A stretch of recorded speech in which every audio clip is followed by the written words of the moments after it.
Thank you, all our viewers. I hope some of you are still here. Starting our afternoon with our guest from Zoom. Jennifer, could you please introduce yourself? Yeah. Hey, everybody. I'm Jen Hill. I'm the product marketing manager for meetings and chat at Zoom. Now, Zoom's been in the news a little bit this year. Things have Couple of times. kind of changed for you guys. I've been covering you for quite a while, and when Zoom initially hit us, it was just a better way of doing business video. There was a certain competitor that the originators of Zoom had been involved with that people didn't like very much, and they came up with a better way, and that's what Zoom was all about. It was the right tool for our work environment. But everything just totally changed. The future of work is not what we thought it was. Well, not what we thought it was 6 months ago. Forget about 5 years ago. So I'm thinking for everything, is Zoom changing? How is Zoom now planning on supporting the future of work? Yeah. Thanks, David.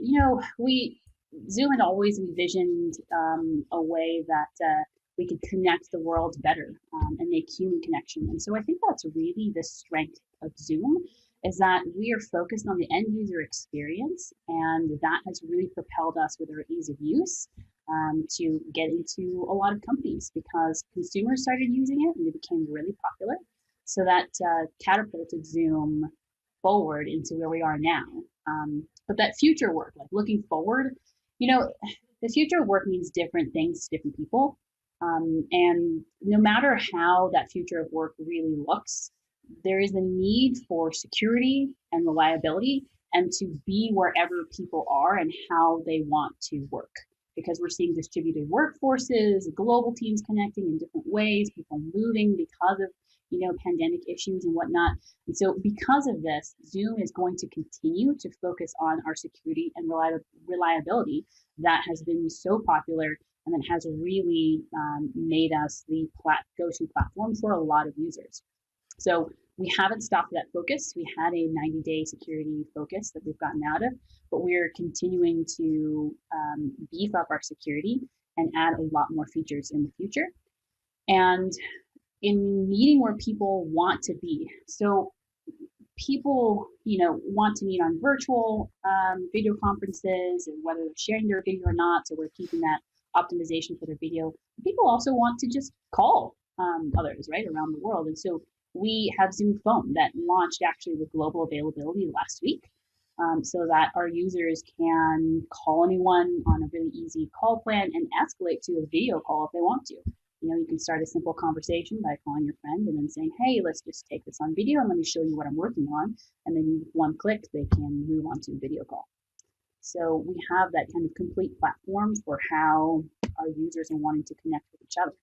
And then speaking of that connection, because we're also much more globally distributed, we're also seeing that companies want to have, host their conferences, their all hands, their internal meetings, customer meetings in large scale and at distance to stay safe.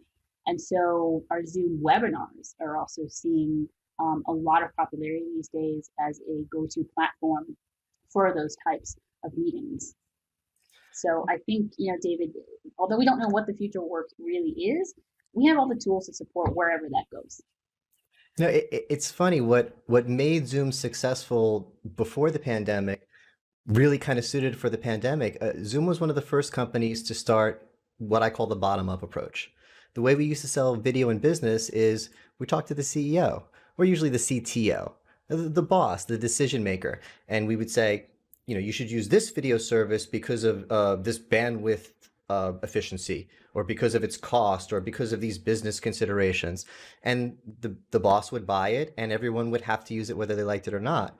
And with Zoom, it was a bottom up where the decision maker would say, every one of my companies already using Zoom. Can I make it official and sign up with you guys? It wasn't the boss, it had to be right, but it wasn't the boss pushing on the users. It was the users, and I hate the word user, but that's what we call people who use video. But it Yeah. was the users pushing it on the bosses. And then the pandemic hit, and everyone's looking for something that has that kind of grassroots, easy to adopt thing. But one thing that kind of surprised me was the phone thing, and I didn't get it until a friend of mine explained it to me. Because I'm thinking, well, if I want to do Zoom phone, can I just make a Zoom call and turn off my camera? That's isn't that a Zoom audio? I'm so confused. And then a friend of mine explained it to me. His wife's a veterinarian, and she needs an office number because she doesn't want her patient's parents, the patients are the kitties and the parents calling on her personal cell phone. And to get a business phone number, that's an enterprise expensive thing, complicated. And with Zoom phone, it's just like getting Zoom. And Right. I'm like, oh, sometimes you need a business phone number. And if you're Yeah, and if you're a Fortune 500 company, you might need 10,000 business phone numbers. exactly. Exactly. Okay. And you want those business phone numbers to be able to, work with your meetings. It's a really nice way for, you to keep a separate phone number right in that professional, vet scenario for your customers or your customers' parents. But then also use the same platform then for your video calls if you do need that. So it's nice to have that connection, and that's really kind of the power of the Zoom platform is that we're really meeting wherever our customers need to be and how they need to connect. It just occurs to me for all these years we've been saying if people just made video easy as audio, we would use it now. And now we have Zoom trying to make audio as easy as its video is. It's completely reversed. Um, I know. In both those scenarios. I mean, yeah, exactly. And that's actually kind of why we saw this flip, right, of the consumers driving the enterprise behavior, is because of the ease of use. Because, now with more work from home, especially, everyone, wants to use the same tools in their personal life as in their professional life. And because Zoom was so simple and easy to use, people just started using it personally. And then, like you said, we were using it for work. And then, of course, it was like, well, everyone's already on Zoom. Let's just make it our official platform at work and those rules. So, you know, yeah, it's great. and that leads to my next question. So many organizations have made Zoom their official platform for work, and now everyone's working from home. So what do we do? I was all set up. I had you have all your partners, your hardware partners with their great all-in-one kits. I had that set up in my little huddle space. I was in my Zoom meetings. I have it set up on my desktop at work. Um, if every and what people are saying is when this is over, I'm still going to work at home half the week because I'm tired of sitting in a car all day to sit in an office to do the same thing I could do at home. And the bosses are saying, before the pandemic, I was saying I need to see you working, but y'all have proved yourselves. My home workers are crushing it. You guys want to stay home a few days a week? You could stay home a few days a week. So I'm sure this isn't news to you at Zoom. What are you guys working on to make it easier for those of us who are going to be working at home half the time? Yeah, it's interesting you mentioned your setup, Dave, because I think that you probably have a special setup. I don't think anyone would take the time to like get a microphone, another screen, and all of this. But the average user, will use that same term, wants to have something really simple, right? An all-in-one solution for home. And we actually launched Zoom for Home on the D10 Me, which is an everything Zoom all-in-one platform. It's a beautiful touch screen. It can be a secondary monitor. You'll have your Zoom meetings there. You can do whiteboarding and annotation. You've got crystal clear video. And so it's a really great solution to just for these at-home workers to just add something on their desktop and they have everything Zoom there and it's their everything productivity tool. So that's the Zoom for Home currently on the D10 Me, and we are certifying other devices here soon on the roadmap. But yeah, it's a really great and easy way to just pop up your work from home setup really easily and have high quality video and audio and just feel really good working from home. I'm definitely interested in checking that out. That's another thing I've come full circle on. Uh, this is a long time ago, maybe 15 years ago, before Zoom was even a thing, the video conferencing industry tried to give us desktop video phones. And it's what we thought we always wanted. That's what George Jetson had, right? He had a dedicated video phone on it. And I Right. mean, and they didn't take off at first because we were all thinking, well, wait a minute, if I'm going to do video on my desktop, I just want to do it on my desktop. And what we realized is we need our monitor to do our work. What I recommend to people is, try to get two monitors. Because what I do is I have you right there, and I have all my work right there, or sometimes vice versa. But not everyone can do two monitors, and honestly, for a casual, home worker, I'm a geek, I'm a nerd. I love setting up the two monitors and what shows up on what and everything. But it was definitely some work to set up. Um, for a lot of people, I think it's time to go back to that dedicated, this is my video monitor, especially because we're not doing it.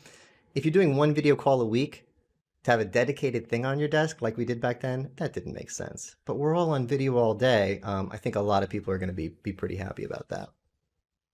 I think so. I'm personally really happy with using that. Like you said, like all of my schedule and everything's there. I can just like one click join my meetings, and everything pops up so that I can have my work and I don't have to transition or move windows around. It's really nice actually. I'm gonna have to try it out. Yeah. So something I've been meaning to ask you about. Obviously, as you could see, I'm moving things around here and switching. We even have our let me see. We have our little mascots keeping us company. Um, and whenever I do these sorts of things, people say, "Oh, we love what you do over video." What I'm doing over this live stream, I do the same thing over Zoom all the time when I meet with people. And they've been saying, "How do you do this stuff?" And I've been saying, "Well, I use this third-party software. I've been streaming for a while as a hobby. I'm making some tutorials. It's kind of complicated, but I've been really pestering my friends at Zoom to start adding this stuff to Zoom because I think everybody wants to do it. And you guys have added virtual backgrounds. And then you added virtual backgrounds where you don't need a green screen. And then you added video virtual backgrounds. And now you have the thing that everyone's been asking for, which is the slides for virtual backgrounds. So can you tell me a little bit about that? And if you have set it up, you could do a demo. I didn't ask you beforehand, so if you don't have it set up, I don't want to put you on the spot. Sure. Yeah, no problem. Yeah, the slides of the virtual background has really taken off. We've launched it a few weeks ago, and it's where you can take slides in either Keynote or PowerPoint and compress them, and they'll become your background. And you can just, like weatherman style, kind of talk about this. Let me see if I can just. Um, I actually can't do my screen share, so I can't do a demo. Oh, But hold on. I can unlock it. oh, great! There you go. I'm Did it using on the my fly. security features. I'm being good. You are being good. That's great. I actually really applaud you for that because not everyone knows about that feature or uses it. So let me just go ahead and find my slide. And so it's really simple. When you're in your meeting, there's where you would normally just do share screen. Now, in that share screen, and you'd be sharing whatever, your window, your browser, or something like that. Now you can just do share slides as a virtual background as an option under the advanced tab, and then it's as simple as that. And then we take your PowerPoint slides and we compress them one virtual background per slide, and then you can advance them as you normally would, and you can look like a weathercaster and be really interesting and engaging with your content. You can take your video and move it and expand it so you can do That's really long cool. content, right? So it's really cool. Like the applications here, right, are in a newscaster style, or say you are planning to build a slide deck with this in mind. You can put all your content in different places. You can point to it. It's really interesting and engaging, and it's just super easy to use. Now you don't have to hack it together with the solution. I mean, you've done a beautiful job, like masterful, right, of doing your transitions and putting this together. We've just made it really easy for the everyday person to do this now. And I appreciate that. I don't feel like you're taking the wind out of my sails. It's been hard to explain to people how to do it. And it took me years to learn how to use the software I'm using now. It was for my hobby, and it took a lot of time. And it's not. I mean, I could do the same tricks. I can put myself with you're my content. Yeah, hey, there we I'm go. little. Don't you could squish me. You could crush me. But when I show these tricks, everyone's like, "This is the way to present. This is so much more engaging than me being lost in a pip somewhere and just seeing my content. Be able to move myself around. It's so much more compelling. It's so the right way to do it. But not everyone has 4 years to learn how to use this other video software. And I'm trying to simplify it. I'm trying to come up with ways to make tutorials so you could do some of the tricks. But the more of this you put into Zoom, and the less we have to rely on an external software, the better it is. And I'm not surprised. I'm guessing that the feedback must be amazing because people they're asking for it constantly, and now they finally got it. Yeah, and we're only going to be making it better in the future, so keep on the lookout. I actually posted a link to our Zoom blog about this feature, and it links out also to a YouTube video. So if you want to learn, or like your viewers want to learn how to use slides as a virtual background, it won't take 4 years. It'll take under 4 minutes. I think actually my demo video was like under 3 minutes. Yeah, I So go watched ahead the and take a video. look. It's really simple. You just upload, you click a button, it says choose your slide deck, it uploads it, and then it's just there pretty much. Yeah, super easy. Any other features we want to share? We still have a couple more minutes. Yeah, actually, in that same release that we had the slides with the virtual background, and just speaking of like working from home, making it easier. The other issue of working from home is like distractions, right? Like that's why we have virtual backgrounds because like your kid will walk in the back, or be crying or something. Your neighbor starts mowing their lawn. So we have some really great features that will help you feel more confident, in working from home. We have this awesome advanced background noise suppression where you can control the amount. Where on the low setting, you can have nice ambiance and music for like your happy hours or like a yoga class. You can hear the music being played. But if you hit that on high, it will almost completely drown out a lawnmower of your neighbor right outside your window. It's a really great background noise suppression, so you can feel really confident in your audio, so that you're not like getting interrupted if you're on an important call. And And then and lighting. everyone has fans. Everyone has, air conditioners. Yeah, not just the lawnmower outside, but just the hum of being in your home office. Um, Yeah, and I learned Yeah, about that recently because of the music thing. There's all these tips. Musicians are starting to do all their music over Zoom, and the first thing they learn is to disable that because Zoom is smart enough to know that it's not speech, and it thinks it's a distraction, and it'll try to muffle the music unless you want it on. So you have to disable this feature if you want to, have the music going full blast. But for the most part, you're not usually using Zoom for music. You're using it to do a business meeting, and you don't want to hear that stuff in the background. And why didn't you guys make a bigger deal of this before? Because all your competitors are putting out press releases about their noise suppression and this, and I'm like, when is Zoom going to get noise suppression? And then I check, I'm like, oh, they already had it. yeah. Our approach to marketing is just, the proof is in our pudding. We haven't ever, spent a lot of our marketing dollars on like a ton of advertising. We really would rather put that focus into the customer experience and making it the best product out there. And it's worked out really well for us, right? It's word of mouth, which is almost purely of how Zoom exploded almost overnight. So I think that focus on customer and the customer experience is really doing us well, and we'll continue to do that. So, Yeah, the um, the the word of mouth thing. How many people have said, "What is this? Let's just use Zoom." When it comes to that old stuff we were using before. yeah. Or I mean, we're even now, like the go-to verb, right? It's like, oh, I'll just Zoom you later. So it's really interesting. It's fun. Oh yeah, I saw. Oh, what was it? There was a commercial for something else where where they used you. Some guy thinks that there was a Zoom meeting and it's a real meeting, and he comes out to the patio in his boxers and his wife's friends are there, and he's like, "I thought this Yeah, was a that's right. Zoom. I That's right. forgot what they're selling there." Yeah, I forgot it too, but I think someone sent me that commercial. Yeah, Yeah, it's really interesting how like Zoom, which we think in enterprise video conferencing unified communications platform, is being in a commercial for I think whatever that was. I can't remember either. yeah. But yeah, it's a really interesting time. It's just super fun to be here at Zoom, and it's just such a rocket ship. It's really amazing the things we're doing here and how fun it is. Yeah, I'm sorry that you joined after the last in-person Zoomtopia, Yeah. because there's a lot of things I'm disappointed about this year, but if there was one physical event I still could have made it, it would have been Zoomtopia, because that is always, and I'm sure the virtual is going to be a lot of fun, but oh, Yeah, I, it you know, it sometimes I think you guys are just selling video conferencing so you have an excuse to have Zoomtopia. Because you guys, I've never seen a company love their event so much and look forward to it so much. I really feel like this is the Zoomtopia company, and on the side they do this video conferencing stuff so they can have this party every year. It's crazy. it is really fun, and I've also never been part of a company with people internally who's also so excited. I'm leading a few sessions, and I actually had someone approach me and say, "I've been waiting 3 years to be a part of Zoomtopia. I'm so glad I can speak." And I have never had that experience before, and it just speaks to kind of our culture and our quality and our focus on happiness, right? That Eric's always talking about happiness for our customers, happiness for our employees, and it really shows. Yeah. I speak at a lot of events, and I think I got 11 minutes this year at Zoomtopia, and I'm going to make the most of those 11 minutes. As you Uh, should.